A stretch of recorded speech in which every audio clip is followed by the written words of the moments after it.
जय हिंद, नमस्कार दोस्तों। मैं हूं प्रसाद और स्वागत है आप सभी का मेरे इस पर्सपेक्टिव 360 के इनिशिएटिव में। दोस्तों, आज से हम लोग एक नई सीरीज का शुरुआत कर रहे हैं जिसका नाम होगा टॉर्च बियरर। सीरीज के अंदर हम लोग समाज के ऐसे लोगों के साथ बात करेंगे जो समाज को हमेशा दिशा बताते हैं। हमारे सोसाइटी में जो नीडी, जो जिसे हमेशा जरूरत होती है, जिसे हमेशा सहायता की आवश्यकता होती है, उनके लिए ये लोग आगे आते हैं और खुद की जिंदगी को दांव पर लगाकर काम करते हैं। हम लोग उनकी कहानी सुनेंगे और समझेंगे कि किस तरीके से वो, चाहे कुछ भी हो जाए, वो इस कार्य को पूरा करने के लिए हमेशा डटे हुए रहते हैं, पीछे नहीं हटते। तो आइए शुरुआत करते हैं इस सीरीज की। और आज हम लोग जाएंगे स्नेहालय।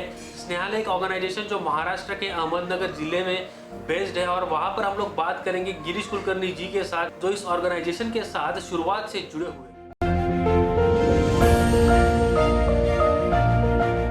महाराष्ट्र के अहमदनगर जिले में स्थित स्नेहालय संस्था साल 1989 से शिक्षा, स्वास्थ्य, पुनर्वास जैसे विषयों पर निरंतर कार्य कर रहा है। इस संस्था के संस्थापक डॉक्टर गिरीश कुलकर्णी और उनके सारे साथी पिछले 30 सालों से भी ज्यादा समय से विशेष तौर पर समाज के उन घटकों को सहायता पहुंचाने की कोशिश में लगे हैं जिन्हें समाज में आसानी से स्वीकृत नहीं किया जाता। इसमें शामिल है LGBT समुदाय, महिलाएं जो कमर्शियल सेक्स इंडस्ट्री से जुड़ी हुई है, साथ ही में उनके बच्चे जो अनजाने में इस इंडस्ट्री से जुड़े हिंसाचार के शिकार हो रहे हैं। डॉक्टर गिरीश कुलकर्णी जी ने HIV और एड्स से पीड़ित व्यक्तियों की सहायता करके उन्हें निराशा से दूर करके ऐसी बीमारी से लड़ने के लिए प्रेरित करने की कोशिश की है। आज दुनिया भर में कोरोना वायरस की महामारी के चलते अत्यंत चुनौती भरी परिस्थिति तैयार हो गई है और विशेष तौर पर समाज के इन वर्गों का इससे होने वाला नुकसान और उसके परिणाम अत्यंत भयंकर हो सकते हैं।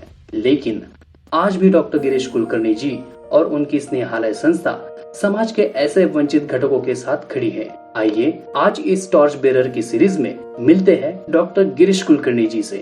गिरीश जी, आपका स्वागत है इस इनिशिएटिव में। स्नेहालय के बारे में पहले आप मुझे कुछ बता पाएंगे कि कैसे इनिशिएटिव स्नेहालय कर रहा है, किस कम्युनिटी के साथ स्नेहालय काम करता है? धन्यवाद प्रसाद जी। सबसे पहले तो मुझे इस चैनल पर बुलाने के लिए आपका बहुत बहुत धन्यवाद, क्योंकि आपने मेरा ही नहीं हमारे पूरे साथियों का और काम का भी सम्मान किया है, ऐसा मैं मानता हूँ। स्नेहालय नाम की संस्था है जो पिछले 31 साल से 1989 से काम कर रही है। तो मूलतः ये संस्था की शुरुआत जो मैंने की वो पेशा करने वाली औरतें, जिन्हें हम वेश्या या प्रोस्टिट्यूट्स कहते हैं, उनके लिए और उनके बच्चों के साथ हमने काम करने की शुरुआत की। तो शुरुआती दिनों में हम लोग रेड लाइट एरियाज के इश्यूज के साथ जुड़े रहे, महिलाओं के राइट बेस इश्यूज, उनके लड़कों के या बच्चों के राइट बेस इश्यूज, फिर उनके बच्चों का और उनका रिहैबिलिटेशन या सोशल रीइंटीग्रेशन आप बोल सकते हो, उसके लिए अलग अलग प्रकार के प्रोजेक्ट्स हमने शुरू किए। आज की तारीख में लगभग 22 प्रोजेक्ट्स स्नेहालय संस्था चलाती है। हमारे शेल्टरों में 400 बच्चे हैं। हमारा इंग्लिश मीडियम स्कूल है। HIV पॉजिटिव के लिए भारत का सबसे पहला प्रोजेक्ट, रेसिडेंशियल प्रोजेक्ट, हमने 1992 में शुरू किया और मैंने अपने घर से शुरुआत की थी इस पूरे काम की। घर में शेल्टर होम बनाया, फिर संस्था बनी, फिर वहां ले गया। फिर आज की तारीख में 50 बेड का एक वेल इक्विप्ड हॉस्पिटल हम लोग चलाते हैं, जो केवल HIV के लिए नहीं, सब के लिए सस्ते में या फ्री में अच्छी क्वालिटी की मेडिकल सुविधा हम लोग देते हैं। लेकिन HIV के पेशेंट्स के लिए हमारे यहाँ कोई डिस्क्रिमिनेशन नहीं होता, ये इस हॉस्पिटल की खासियत है। हम लोगों के वोकेशनल ट्रेनिंग सेंटर्स हैं, एग्रीकल्चरल ट्रेनिंग सेंटर्स हैं। तो इस प्रकार की बहुत सारे एक्टिविटीज हम चलाते हैं। हम चाइल्ड लाइन भी अहमदनगर के लिए चलाते हैं, जिसका हम लोग कोलैबोरेटिव ऑर्गेनाइजेशन है। तो 18 साल से हम लोग चाइल्ड लाइन भी चलाते हैं। फिर स्नेहाधार वुमेन्स हेल्पलाइन है, जो डोमेस्टिक वायलेंस से लेकर रेप तक सारी जो महिलाओं के साथ जुड़े इश्यूज है उसमें हम लोग काम करते हैं। फिर एक स्नेह ज्योत नाम का प्रोजेक्ट है, जिसके तहत हम लोग 4000 प्रोस्टिट्यूट्स के साथ, जो अहमदनगर डिस्ट्रिक्ट में है, उसमें हम लोग काम करते हैं। साथ में यूनक्स है, MSM की कम्युनिटी है, समलैंगिक समुदाय के लोग हैं, इस प्रकार के लोगों के साथ काम करते हैं। पिछले 15 साल से हम लोग झोपड़पट्टियों में भी काम करते हैं, क्योंकि झोपड़पट्टी एक बहुत बड़ा इशू है, मसला है। तो इसमें भी हम लोग झोपड़पट्टी में बच्चों के साथ झोपड़पट्टी के रिहैबिलिटेशन के मुद्दों को लेके हम लोग काम करते हैं। इस प्रकार से अलग अलग मुद्दों के साथ स्नेहालय जुड़ी है। शुरुआत रेड लाइट एरिया से हुई और अब बड़े सामाजिक मुद्दों के साथ स्नेहालय संस्था काम करती है। और ये सामाजिक सहयोग से काम करती है, ये कोई सरकारी संस्था नहीं है। सरकार की तरफ से आज तक कोई 1 स्क्वायर फुट की जमीन भी नहीं मिली है, या कोई फंडिंग फाइनेंस भी जो प्राइवेट लोग है लाइक माइंडेड, उनकी मदद से हम लोग ज्यादातर काम करते हैं। संस्था का कार्य काफी व्याप्त है, काफी ज्यादा, उसका स्केल भी बहुत बड़ी दिख रही है। लेकिन ये सब कोरोना वायरस की सिचुएशन है, 24 मार्च से इंडिया में लॉकडाउन भी घोषित हुआ है। तो क्या विशेष चुनौतियां आप जिस समुदाय के साथ काम कर रहे हैं उसको आप उसके साथ आपको दिख रही है अभी फिलहाल? देखो, हमारे जो टारगेटेड ग्रुप है जिनके साथ हम लोग काम करते हैं, उनकी जिंदगी बिल्कुल खतरे में आ गई जब से कोरोना की इन्फेक्शन की शुरुआत हुई। तो सबसे पहला जो हमारा बड़ा ग्रुप है वो है HIV एड्स पॉजिटिव लोगों का। तो हमारी अपनी संस्था में लगभग 250 लोग रहते हैं, उसमें ज्यादातर बच्चे हैं जो बॉर्न HIV पॉजिटिव हैं। तो उसके साथ अलग से 150 बच्चे दूसरे नॉर्मल फैमिलीज के, मतलब नॉर्मल कैटेगरी के बच्चे हैं जिनको HIV नहीं है लेकिन ऑर्फन से या अब्यूज्ड बच्चे हैं, इस टाइप से। तो सबसे बड़ा चैलेंज था जो HIV पॉजिटिव बच्चे हैं, उनकी इम्यूनिटी बहुत कम होती है। तो अगर कोरोना फैलता है और एक बच्चे को भी हमारे यहाँ HIV हो जाता है तो 250 बच्चों की जान खतरे में आ जाती है। तो ये एक बड़ा चैलेंज था। उसके साथ हमारे संस्था में पिछले 30 साल से बहुत सारे बच्चे बाहर निकल गए। वो अभी अलग अलग जगहों पे थे, वो भी HIV पॉजिटिव बच्चे उनमें ज्यादा थे और उनके रोजी रोटी के प्रश्न भी थे। और साथ में अगर ये कोरोना का इन्फेक्शन अगर फेज 3 में जाता है तो फिर बड़ी मुश्किल सी स्थिति पैदा हो जाती है, घर में बैठ के भी ये लोग बच नहीं पाएंगे। तो इनको इकट्ठा करके ये कोरोना का दौर खत्म होने तक संस्था में रखना, यहाँ तक उनको ले आना, ये एक चैलेंजिंग था। इसके साथ ही उनकी जो दवाइयां रहती है उनको आपको मालूम है, उनको एंटी रिट्रोवायरल ड्रग्स लेने पड़ते हैं। तो वो अगर एक दिन भी उसमें खाली हो गया, एक दिन भी नहीं लिया ड्रग, तो रेजिस्टेंस आ जाता है। फिर पूरा ड्रग जो है, आगे का पूरा जो ट्रीटमेंट है उसका कोई उपयोग नहीं होता और इसका अंजाम भी बहुत खतरनाक ही होता है। इसका अंजाम सिर्फ मौत होता है, क्योंकि second line third line treatment खरीद के लेनी पड़ती है। सेकंड लाइन ट्रीटमेंट को 8-10 हजार रुपए लगते हैं, थर्ड लाइन वाले ट्रीटमेंट को 20,000 रुपए लगते हैं पर मंथ। तो बच्चा अफोर्ड ही नहीं कर पाते जो फैमिली लेस HIV पॉजिटिव बच्चे हैं। तो हमारे लिए पहला जिम्मेदारी थी कि इनको बचा के रखना। तो हमने लगभग 18 मार्च से अपनी संस्था को पूरा लॉकडाउन कर दिया। हमारा पूरा ऑफिस और अलग अलग जो एक्टिविटीज थी सारी शिफ्ट कर दी बाहर। और पिछले 1 महीने में हमारे संस्था के अंदर भी कोई आदमी गया नहीं और अंदर से बाहर भी कोई आया नहीं। हमने जो भी सुविधाएं थी, उनको खाने पीने की सुविधाएं, वो सब ठीक तरीके से उन तक पहुंचाई। बच्चे खुद का फूड का प्रिपरेशन करते रहे, अपनी सारी जरूरतों के हिसाब से काम करते रहे। तो ये सबसे बड़ा एक चैलेंज था जिसको हमने मतलब सक्सेसफुल रहे, वो ये है कि एक भी पॉजिटिव बच्चे को हमने कोविड से पीड़ित नहीं होने दिया। दूसरा था प्रोस्टिट्यूट्स। 4000 वेश्या है, महिलाएं हैं जिनकी पूरी जिंदगी उनके जिस प्रकार का वो काम करती है उसमें कोविड का फैलाने का बहुत ज्यादा चांस था, क्योंकि बहुत करीब वो लोगों के आती हैं और उनको घूमना फिरना पड़ता है सड़कों में, अलग अलग लोग, और अनआइडेंटिफाइड लोग, कौन क्या आदमी है इनको भी पता नहीं चलता। तो इनको भी घर में बिठाना बहुत जरूरी था। तो उसके लिए भी उनको कुछ काम देना, कुछ उनके भी अपने कुछ लोगों के मेडिसिन होते हैं, कुछ लोगों के खाने पीने की इंतजाम होते हैं, ये सब हमने करवाए क्योंकि पूरी कम्युनिटी प्रोटेक्ट रहे। ऐसा ही हमने जो यूनक्स थे या फिर भीख मांगने वाली एक बड़ी कम्युनिटी है जिसके साथ हम लोग काम करते हैं, तो इनको भी अपनी जगह पे रोकना बहुत जरूरी था। तो उससे उनकी भी जान को खतरा था और पूरे समाज को भी खतरा था। तो ये काम हमने किया। फिर स्लम्स में हम लोग 2000 बच्चों के साथ 8 बड़ी स्लम्स में अहमदनगर के बाल भवन प्रोजेक्ट चलाते हैं। तो हमारा फोकस तो एजुकेशन होता है, एम्पावरमेंट होता है, वोकेशनल स्किल्स वहां के युवाओं को देना होता है, एडोलसेंट बच्चों के साथ काम होता है, और महिलाओं के सेल्फ हेल्प ग्रुप भी हम वहां पे चलाते हैं। तो स्लम्स में चैलेंज था, डेली वेजेस के जितने भी लोग थे उनके काम बंद हो गए। तो कुछ दिन तो लोगों ने निकाल लिए, मतलब एक 22-23 तक, पहला लॉकडाउन होने तक लोगों ने कैसे तो भी दिन निकाल लिए। लेकिन उसके बाद सिचुएशन ऐसी पैदा हो गई कि घर में बिल्कुल ही खाने को नहीं। तो ऐसे कुछ परिवार थे, लगभग अहमदनगर का पॉपुलेशन अभी 4.5 लाख है। अगर आप देखेंगे तो 22,000 बिलो पॉवर्टी लाइन फैमिलीज है जो स्लम्स में रहती है। तो उनके साथ भी काम शुरू कर दिया। उसमें उनको प्रिपेयर फूड देना, उसमें किराना मुहैया कराना, खाने पीने की चीजें उनको मुहैया कराना। फिर जो माइग्रेंट लेबरर्स आए थे यहाँ पे, वो मध्य प्रदेश और छत्तीसगढ़ से ज्यादा लोग आए थे। कंस्ट्रक्शन में काम करने वाले, ईंट भट्टियों पे काम करने वाले, लेबर वर्क, जो अनऑर्गेनाइज सेक्टर का पूरा एक तबका यहाँ पे है नगर में। और बाहर गांव से, जैसे पुणे, मुंबई, थाना, नासिक, यहाँ से लोग निकले और अपने गांवों की तरफ जाने लगे। वर्कर्स की भी एक बड़ी भीड़ थी जो मराठवाड़ा में अपने जिलों में के लिए जाने के लिए पैदल निकले थे लोग। वो नगर से, सारे रूट अहमदनगर डिस्ट्रिक्ट से जाता है, क्योंकि अगर आप महाराष्ट्र का मैप देखेंगे तो आपको पता चलेगा कि अहमदनगर महाराष्ट्र के बीचों बीच आता है और सबसे बड़ा डिस्ट्रिक्ट है और लगभग 50 लाख का पॉपुलेशन है। तो सारे रूट्स हमारे यहाँ से जाते हैं। तो ये जो पैदल चलने वाले, साइकिल पे भाग रहे ऐसे लोग थे, उनके साथ बच्चे थे, बुढ़े थे, महिलाएं थी, प्रेग्नेंट महिलाएं थी, इनके साथ भी काम हम कर रहे थे। और वो ऐसा कि वो हम तक नहीं पहुंच पा रहे थे क्योंकि हमारे बारे में तो उनको कोई पता नहीं था।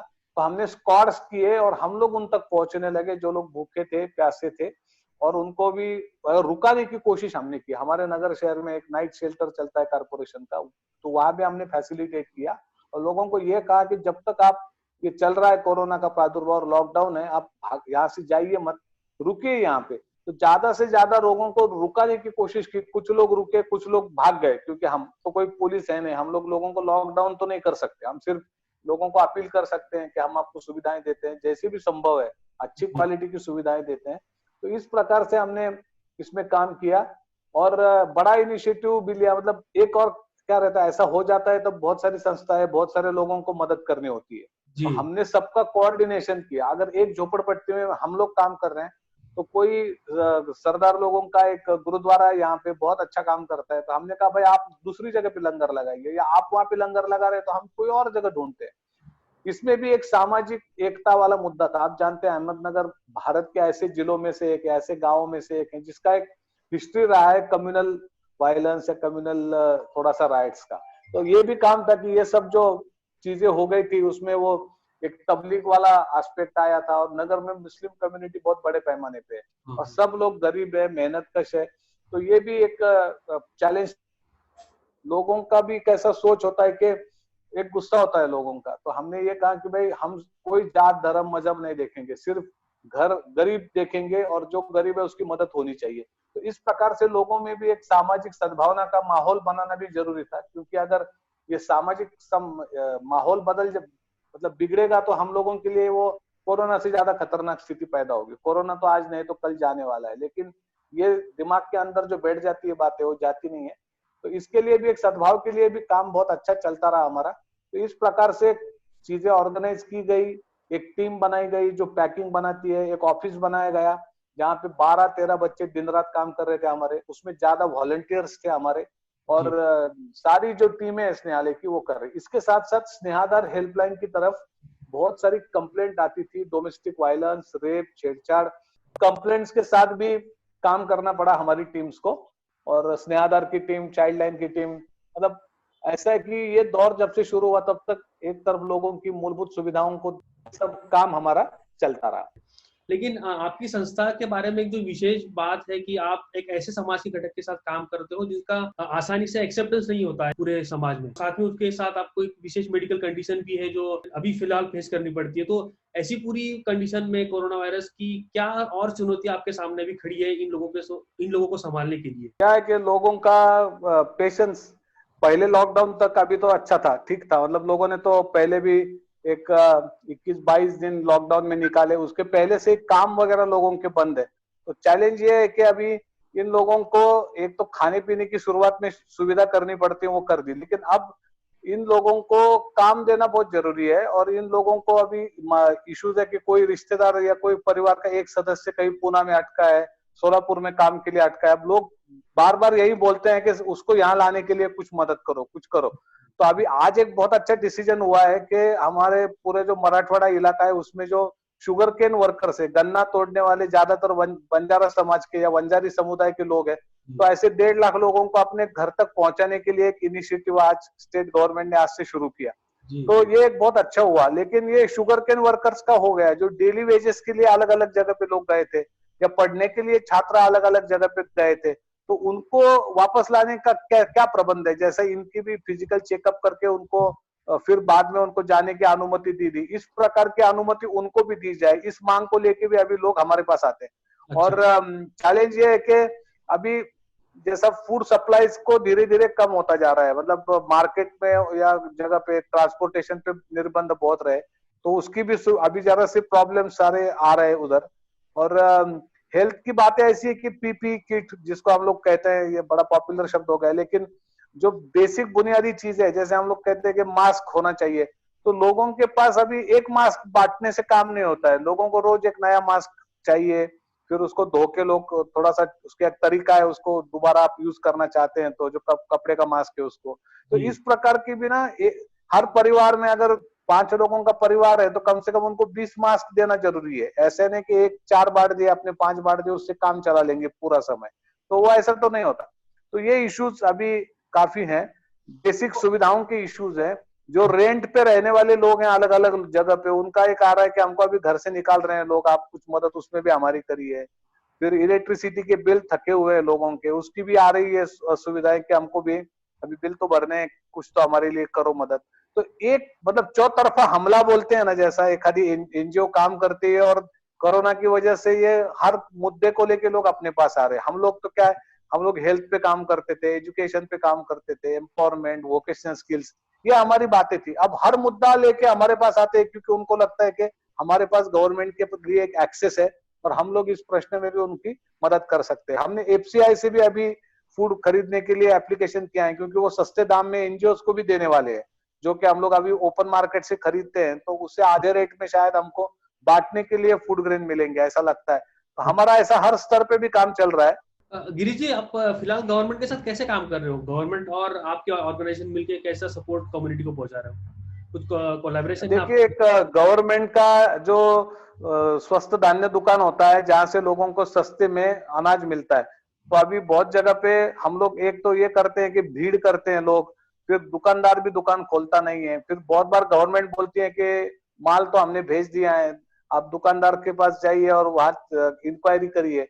एक्चुअली बड़ी गैप्स रहती है, जैसा गवर्नमेंट बोलता है कि हमने तो सब भेज दिया है, कहाँ पे अटका है, इसका फॉलो हम लोग करते हैं जो कि लोगों तक पहुंचे। तो जी। ये जो नगर में लगभग 18 स्लम्स हैं और उससे जो अधिकृत स्लम है, सर्टिफाइड स्लम्स है, और 8 अनसर्टिफाइड स्लम्स है, इलीगल स्लम्स है। तो ये सब जगह पे आसपास जितने भी स्वस्थ धान्य के दुकान है, जिससे लोगों को सस्ते में अनाज मिलता है, वहां हम लोग कोऑर्डिनेशन का काम करते हैं। फिर लोगों को सोशल डिस्टेंसिंग भी सिखाते हैं। भीड़ करेंगे, गर्दी करेंगे तो कुछ मतलब नहीं बनता इस पूरे लॉकडाउन वाले सिनेरियो का। तीसरा तो हमने एजुकेशन डिपार्टमेंट के साथ भी काम किया कि अभी तो स्कूल्स बंद है, सरकारी स्कूल सारे बंद है, तो बच्चों के लिए जो वो खिचड़ी का रहता है सामान, वो उन तक पहुंचाए। उसमें भी हम लोग एज अ वॉलंटियर काम करते हैं, क्योंकि एक टीचर कितनी जगह जाएगा लेके, तो इसमें भी वॉलंटियरिंग का काम हम लोग कर रहे हैं। और बाहर के भी वॉलंटियर्स हमारे साथ जुड़े हैं, जो हमारे युवा निर्माण प्रोजेक्ट से युवा कार्य करता है, उनको भी हमने जोड़ लिया है अभी।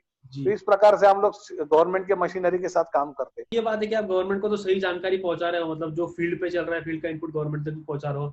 और सोशल मीडिया का जमाना है, लोगों तक भी कई जानकारियां पहुंच रही है इस पूरे कोविड और लॉकडाउन की सिचुएशन में। कई बार गलत जानकारी भी चली जाती है। सोशल मीडिया का ऐसा एक पूरा माहौल होता है। आपके पास एक कम्युनिकेशन के लिए बहुत ही बढ़िया साधन है जो कम्युनिटी रेडियो है, तो आप उसका उपयोग फिलहाल कैसे कर रहे हो पूरी सिचुएशन में? कम्युनिटी रेडियो हमारा लगभग 18 घंटे चलता है, और सुबह 6 से रात को 12 बजे तक। और ये कम्युनिटी रेडियो एक जबरदस्त माध्यम बना हुआ है गवर्नमेंट और समाज और जो पीड़ित लोग हैं कोरोना से, उनके बीच में काम करने के लिए। तो एक तो जो ठीक हुए पीड़ित लोग हैं कोरोना के, जो ठीक हुए गए अभी, उनके इंटरव्यूज हम लोग चलाते हैं, क्योंकि एक पॉजिटिविटी लोगों के दिल दिमाग में आए, डर निकल जाए। कोरोना के साथ साथ हमारे डिस्ट्रिक्ट में सारी नाम का बीमारी आई है। सारी के लगभग हमारे यहाँ 60 पेशेंट्स अभी आइडेंटिफाइड हुए हैं, और औरंगाबाद में कोरोना से ज्यादा लोग सारी से मरे इस वक्त। और सिम्टम्स उसके लगभग रिस्पिरेटरी सिस्टम को वो भी अफेक्ट करता है, तो लगभग एक जैसे सिम्टम्स उसके दिखते हैं। तो सारी के बारे में भी अवेयरनेस करते हैं, डॉक्टर कम्युनिटी के इंटरव्यूज हम लोग रिकॉर्ड करते हैं और उसको भी ब्रॉडकास्ट करते हैं। फिर आम लोगों की जिंदगी में जो प्रॉब्लम्स है, क्या प्रॉब्लम्स आ रहे हैं, उसको कहीं ना कहीं रिकॉर्ड करने की कोशिश करते हैं, क्योंकि गवर्नमेंट मशीनरी तक ये सारी बातें जाए। और ये भी लोगों की बेस्ट प्रैक्टिसेस को भी हम लोग ज्यादा अहमियत देते हैं, क्योंकि ऐसे हालात में सबके सामने प्रश्न है, तो क्या औपचारिक तरीके लोग ढूंढ रहे हैं अपनी समस्याओं के हल करने के लिए, बच्चों को कैसे एंगेज कर रहे हैं, स्कूलिंग का प्रॉब्लम है, इसमें क्या कर रहे हैं, या मेडिकल की सुविधाएं नहीं मिल रही है, कोई घर में बीमार व्यक्ति, उसके लिए क्या कर रहे हैं, दवाई नहीं मिल रही, पैसे बिल्कुल खत्म हो गए, कार्ड नहीं है किसी भी प्रकार का आपके पास, ना हरा कार्ड है, ना सैफ्रॉन कार्ड है, ना सफेद कार्ड है, किस प्रकार से आप उसको फेस करेंगे। या महात्मा फुले योजना के तहत सारी में आपकी मुफ्त में इलाज होते हैं, लेकिन कहाँ पे होते हैं? हॉस्पिटल्स के बारे में लोगों को पता नहीं चलता, कहाँ पे जाना चाहिए। तो इस प्रकार की बहुत सारी, और फिर कोरोना के बारे में बहुत सारी गलतफहमियां भी है, तो उसके बारे में भी लोगों में अवेयरनेस पैदा करने के लिए बहुत रेडियो का हम लोग इस्तेमाल करते हैं। हम लोग अपने काम के बारे में लोगों को बताते हैं। जैसा ये कोविड का शुरू हुआ तब से क्वारंटाइन किए गए लोगों की संख्या लगभग अभी एक पूरा जामखेड़ पूरा गांव ही 10,000 लोगों को वहां पे घर में रहने को बोला है। यहाँ पे भी जिनका ट्रीटमेंट चल रहा है, ऐसे परिवारों की संख्या 60 है, और जिनको कहा कि आप क्वारंटाइन रहो, ऐसे लोगों की संख्या अभी लगभग 600 से ज्यादा हो गई। उनको भी अलग अलग जगह पे रखा है। तो बड़ा चैलेंज ये था, क्योंकि हम लोग बच्चों के अधिकारों के साथ काम करते हैं, बच्चों के साथ काम करते हैं। एक कोरोना होम बनाया, तो कोरोना होम ऐसा नाम दिया क्योंकि लोगों को झट से पता चले। हालांकि कोरोना से जो पीड़ित लोग हैं उनके परिवार के बच्चों के लिए ये होम है। तो अगर ये 50 बच्चों का होम है और कुछ बच्चे 2-3 दिन रह के चले गए, लेकिन हमने वो होम अभी नई जगह पे बनाया, क्योंकि हमारे संस्था के अंदर हम बच्चों को बाहर के ले जा नहीं सकते, क्योंकि वहां सारे पॉजिटिव बच्चे हैं। तो एक जगह केड़गांव में लेके 4 मंजिला बिल्डिंग थी हमारी स्नेहालय की, वो खाली करवाई वोकेशनल स्किल वाली, क्योंकि वो बंद है काम। और वहां पे जिस परिवार के भी व्यक्तियों को मेडिकल ट्रीटमेंट के लिए कहा गया है, घर में रहने को कहा गया है, कोई एक व्यक्ति पीड़ित है, तो बच्चों को तो हम लोग बचा सकते हैं, क्योंकि इससे बच्चे और बुजुर्ग लोग, 2 लोगों के लिए ज्यादा खतरा है कोरोना का। तो बच्चों के लिए वो होम बनाया। तो इसकी भी जानकारी हम लोग अपने रेडियो के माध्यम से बार बार देते हैं। तो जिंगल बनाई है बहुत सारी, और रेडियो का काम पूरा फुल फ्लेज चलता है। लोगों के इंटरव्यूइंग करते हैं, शॉपकीपर्स के इंटरव्यूइंग करते हैं कि क्या दिक्कतों को वो फेस कर रहे हैं। डॉक्टर और मेडिकल कम्युनिटी को बहुत ज्यादा हम लोग कवर कर रहे हैं। गवर्नमेंट में जितने लोग काम करते हैं, नर्सिंग स्टाफ है, डॉक्टर्स हैं, इनके साथ वार्ड बॉयज है, तो इनको भी हम लोग उनके अनुभवों के बारे में बोलने को कहते हैं।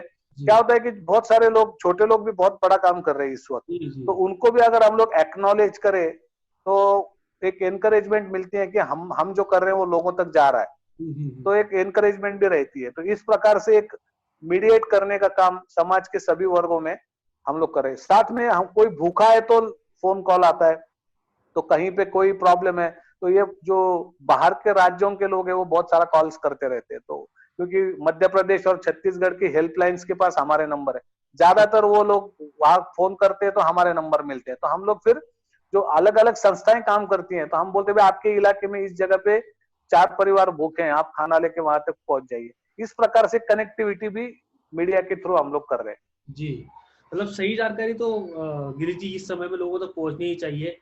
लेकिन ये पूरा कार्य को करने के लिए, ये पूरी एक्टिविटीज करने के लिए आपको कुछ रिसोर्सेज क्रंच भी फिलहाल फेस करना पड़ रहा होगा, क्योंकि आप बहुत सारे लोगों के साथ काम कर रहे हो। अगर किसी को आपको मदद करनी है तो किस तरीके से आपको ये मदद कर सकते हैं इनिशिएटिव में कंट्रीब्यूट करने के लिए? देखिए, ये पूरा इनिशिएटिव है, ये समाज के साथ समाज के लिए, यह हमारा इसमें एक ब्रीद वाक्य है या मोटो है। तो हम लोग अभी समाज के साथ समाज के लिए काम कर रहे हैं। उसमें हम पहले दिन से एक स्कीम हमने लॉन्च की। अगर आप कोई भी डोनर 1,000 रुपया देता है तो डेली वेजर फैमिली से एक परिवार को, जिसमें 5 या 6 लोग रहते हैं, वो 15 दिन निकाल सकते हैं 1,000 रुपए में, क्योंकि उनके पास भी थोड़ा कुछ अनाज मिलता है, राशन की दुकान से भी कुछ उनको गेहूं या राइस मिल सकता है। तो 1,000 रुपए मिलेंगे तो 15 दिन वो लोग अपने घर में निकाल सकते हैं। तो हमने कहा कि आप एक फैमिली को 15 दिन के लिए स्पॉन्सर करिए। अगर आपकी क्षमता है तो आप 2 फैमिली को करिए, क्षमता है तो 3 फैमिलीज के लिए करिए। इस प्रकार से एक अपील हमने चलाया, और मुझे बहुत खुशी होती है आपको बताते हुए कि लगभग हमको 130 लोगों का 4 दिन में ही सहयोग मिला, जिससे हम लोग 130 परिवारों तक 1,000 रुपए वाली मदद पहुंचा सके। और फिर ये अभी भी चलता है। एक फिर दूसरा था 275 रुपए का किट, जो 3 दिन का किट था, क्योंकि कुछ लोग भी 1,000 रुपए नहीं दे सकते इतने पूरे माहौल में। तो 275 रुपए में कुछ चीजें थी जो बहुत जरूरी चीजें 3 दिन आपको निकाल देंगी परिवार की, 4-5 लोगों की। तो वो किट का भी योजना हमने चला है, उसमें भी लगभग हमको 400 लोगों ने सपोर्ट दिया। फिर एक बड़ा इश्यू था जिसमें हमने अपील किया कि बार बार लोगों को उठ के अनाज ढूंढना पड़ता है, रिसोर्सेज ढूंढने पड़ते हैं। तो ये एक अच्छी स्थिति नहीं है, जिसमें फैलाव कोरोना का बढ़ने का बहुत चांस है, क्योंकि लोग सुबह उठते हैं और बस आज कहाँ जाना है, कहाँ से फूड पैकेट पैदा करना है, कहाँ कुछ फ्री में मिल रहा है, ये लोग गरीब लोग ढूंढते रहते हैं। और फिर आप डंडे भी मारे तो कोई फर्क नहीं पड़ता उनको, क्योंकि उन पेट की भूख एक बड़ी खतरनाक चीज है। जो भूखा आदमी है वो सोचता नहीं है कि आप कितना उसको मार रहे हो, क्योंकि उसके सामने उसके भूखे बच्चे होते हैं। तो ये स्थितियां होती है। तो एक हमने गिव इंडिया के साथ एक बड़ी ऑर्गेनाइजेशन है जो बहुत सारी संस्थाओं के साथ काम करती है, हमने उनको एक अपील भेजा कि ऐसे जो बहुत ज्यादा गरीब परिवार है उनके लिए कुछ किया जाए। और मुझे बहुत खुशी होती है, आज ही वो दिन है, आज सुबह हमने लगभग 240 लोगों को, 240 परिवारों को जो स्लम्स में रहते हैं उनको हमने 5,000 रुपए उस परिवारों के अकाउंट में डाले, जिसके लिए हमको गिव इंडिया ने बहुत मदद की। और हमारा लक्ष्य है कि हम लोग 5,000 लोगों तक, जो ज्यादा गरीब लोग हैं उन तक ये 5,000 रुपए पहुंचाएं, क्योंकि वो अपने को जैसा चाहिए, उस परिवार की जैसी जरूरतें हैं उस हिसाब से वो अपनी चीजें खरीद सके और अपने ये जो पूरा लॉकडाउन का पीरियड है 3 मई तक का, वो निकाल सके। तो ये एक बड़ा इनिशिएटिव है। मुझे लगता है कि अभी तक भारत में बहुत सारे इनिशिएटिव चल रहे हैं, लेकिन गिव इंडिया की मदद से जो हमने इनिशिएटिव लिया है कि हर परिवार को 5,000 रुपए, लॉकडाउन होने तक घर में रुकिए और आगे कुछ करना है वगैरह, उसके लिए भी आप कुछ काम कर सकते हो। तो ये मुझे लगता है कि एक बड़ा इनिशिएटिव हमने लिया है। और लोग हमारे पास किसान लोग आते हैं कि हमारा सब्जी सड़ रही है, फल सड़ रहे हैं, आप कुछ अगर चाहिए तो लेके जाइए। तो हमने पासेस निकलवा के लिए गवर्नमेंट से, आरटीओ डिपार्टमेंट से, और हमारे पास 4 पिकअप वैन है जो दिन रात चलती है। तो ये पिकअप वैन से हम लोग सामान उठाते हैं, सब्जियां उठाते हैं, और सारी सब्जियां, ये फल, ये जो जरूरतमंद लोग हैं, खास करके जो अफोर्ड नहीं कर सकते, स्लम्स के लोग ज्यादातर, या माइग्रेंट लोग हैं अभी जो चल रहे, पैदल चल रहे पूरे, इनके पास हम लोग पहुंचाने का भी काम करते हैं। तो मुझे बहुत खुशी होती है ये बताते हुए, लगभग 8 लाख रुपए का हमने कैलकुलेट किया। सब्जियां और जो फल है, 8 लाख रुपए के किसान भाइयों ने डोनेट कर दिए दूसरे लोगों के लिए। वो सड़ेंगे, इससे बेहतर है कि आप जाके दे दो किसी गरीब को। और पुणे से और औरंगाबाद से और अहमदनगर डिस्ट्रिक्ट के अलग अलग इलाकों से भी हम लोग दिन रात ये चीजें खड़ी कर रहे हैं, ला रहे हैं और बांट रहे हैं। तो कोई इंडिविजुअल अगर कंट्रीब्यूट करना चाहे तो कहाँ पर जाकर कंट्रीब्यूट कर सकता है? कुछ हेल्पलाइन है, ये क्या सुविधा है आपको? तो आगे हमारा जो है, अगर आप स्नेहालय की वेबसाइट पे जाएंगे तो आपको डोनेट करने के सारे तरीके आपको वहां पे दिखेंगे। हमारा HDFC बैंक में अकाउंट है जिसके डिटेल मैं आपको भेजता हूँ। फिर आप गूगल पे से भी हमको कर सकते हैं, फिर आप भीम पे से भी इसके लिए कंट्रीब्यूट कर सकते हैं। और अगर आप कुछ भी कंट्रीब्यूट करते हो तो उसका जो इन्फॉर्मेशन है वो आपको एक स्पेसिफिक मोबाइल नंबर पे भेज देना है या ईमेल से भेज देना है, जिससे कि आपको एक ठीक रसीद भी उसकी आप तक पहुंच जाएगी तुरंत। ये सारी रसीदें ऑनलाइन हम लोग भेजते हैं और ऑनलाइन उनको मिलती है, फिर बाद में हार्ड कॉपी लोगों को मिलेगी। और अगर कोई स्केल करता है, मतलब बड़े पैमाने पे अगर कोई ऑर्गेनाइजेशन, कोई ट्रस्ट, कोई कारपोरेट हमारी मदद करना चाहता है, तो हम लोग उनको जिनके लिए हमने उस फंड्स का यूटिलाइज किया है उसका पूरा रिपोर्ट भी करते हैं। जैसा अभी तक यहाँ पे एक शांति कुमार फिरोदिया फाउंडेशन ने हमको 4.5 लाख रुपए का फूड ग्रेन्स अवेलेबल कराए थे। तो किसको दिए इसके पूरा लिस्ट, फोटो सब हमने उनको रिपोर्टिंग दे दिया। और साथ में उन लोगों के मोबाइल नंबर भी दिए कि आप उनको कॉल करके भी पूछ सकते हैं। जिनके पास थे मोबाइल, उनके मोबाइल नंबर भी हमने दे दिए। तो इस प्रकार से हम लोग इसमें पूरी ट्रांसपेरेंसी रखते हुए काम को बढ़ा रहे हैं। और ये काम हमारा निरंतर जारी रहेगा जब तक लॉकडाउन जारी रहेगा, क्योंकि अब तो 3 मई की बात हो रही है और ये हम जानते नहीं है कि शायद ये और भी परिस्थिति और हालात को देख के बढ़ भी सकता है। या हमारा जो डिस्ट्रिक्ट है रेड जोन वाला डिस्ट्रिक्ट है अहमदनगर, क्योंकि यहाँ पे बहुत सारे पेशेंट्स मिले हैं। तो महाराष्ट्र में जो 14 डिस्ट्रिक्ट रेड है उसमें हमारा डिस्ट्रिक्ट भी आता है। पुणे, मुंबई, ठाणा के बाद हमारे यहाँ सबसे ज्यादा पेशेंट है अहमदनगर में। तो हमको लगता है कि हमको तो और शायद तैयारी करनी पड़ेगी। तो इस हिसाब से हम लोग इस पूरे लॉकडाउन के समय के लिए तैयारियों में है। और मैं लोगों को आपके माध्यम से अपील करता हूं कि अगर आप विश्वास रखें, मदद दें, और ये समय है कि लोगों की आप मदद करें। शायद मदद करने का भी अवसर हमको चाहिए होता है। ये वो समय है जब हम लोग दूसरों के, और सबसे ज्यादा गरीब लोग हैं उनकी मदद कर सकते हैं। और ऐसा मदद करने से निश्चित रूप में हमको भी एक मीनिंगफुल लाइफ का अनुभव आता है कि हमारे होते हुए हमने भी दूसरों की मदद की। और ये गिविंग का एक भाव है। मैं आपको एक बात बताना चाहूंगा, थोड़ा आपका ज्यादा समय लेके, लेकिन जिन स्लम्स में जिन लोगों को हमने 5,000 रुपए दिए, उनमें से सभी लोगों ने कम से कम 500 और ज्यादा से ज्यादा 1,500 रुपए अपने बाजू वाले गरीब परिवार के लोगों को बांट दिए।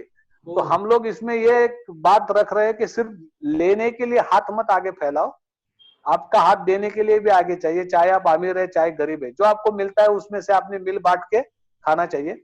और हमने ये भी कहा कि आप हो सके तो आपके जात वाले या आपके धर्म वाले लोगों को ये मदद मत दीजिए, जो दूसरे जात का है दूसरे धर्म का है उसको ये मदद दीजिए। तो एक सामाजिक एकता का भी संदेश और उसमें आ जाता है। तो जिनको मिल रहा है उनमें वो सिर्फ घेने लेने की भावना अगर पैदा हो जाए पूरे कोरोना के इस पूरे दौर में, तो बड़ी मुसीबत पैदा होगी, क्योंकि हमको तो देने वाला समाज निर्माण करना है, हमको सिर्फ मांगने वाला समाज निर्माण करना लक्ष्य नहीं है हमारा। तो एक आपस में भी लोगों ने मिल बांट के एक दूसरे का सहयोग देना चाहिए, चाहे अमीर हो चाहे गरीब हो। ये भाव पैदा करने की भी हमारी कोशिश है। तो आप हमारी मदद कर सकते हैं और स्नेहालय बड़ी जिम्मेदारी से आपका एक एक रुपया उन गरीबों के लिए इस्तेमाल करेगा जो बिल्कुल इस पूरे हालात से पिस रहे हैं। जी बिल्कुल, मतलब गिरीश जी काफी नोबल कॉज है। मैं भी सारे लोगों को अपील करूंगा कि जिस किसी को कंट्रीब्यूट करना है वो जो स्क्रीन पर दिख रहे हैं वो सारे डिटेल्स पर जाकर इन्हें कंट्रीब्यूट कर सकते हैं। गिरीश जी बहुत बहुत धन्यवाद, आपने समय दिया, ये सारी जानकारी बताई, लोगों तक पहुंचाई ये जानकारी, क्योंकि हम सब तो घर में बैठे हुए हैं, हमेशा मौका नहीं मिलता है मतलब इस तरीके से कि हर आदमी बाहर जाकर कंट्रीब्यूट कर पाए। लेकिन ये आपका स्नेहालय के माध्यम से और आपके माध्यम से एक हर कोई जो है वो कंट्रीब्यूट कर सकता है। गिरीश जी बहुत बहुत धन्यवाद, आपने समय दिया। और प्रसाद जी मैं आपका अभिनंदन करना चाहता हूँ, धन्यवाद।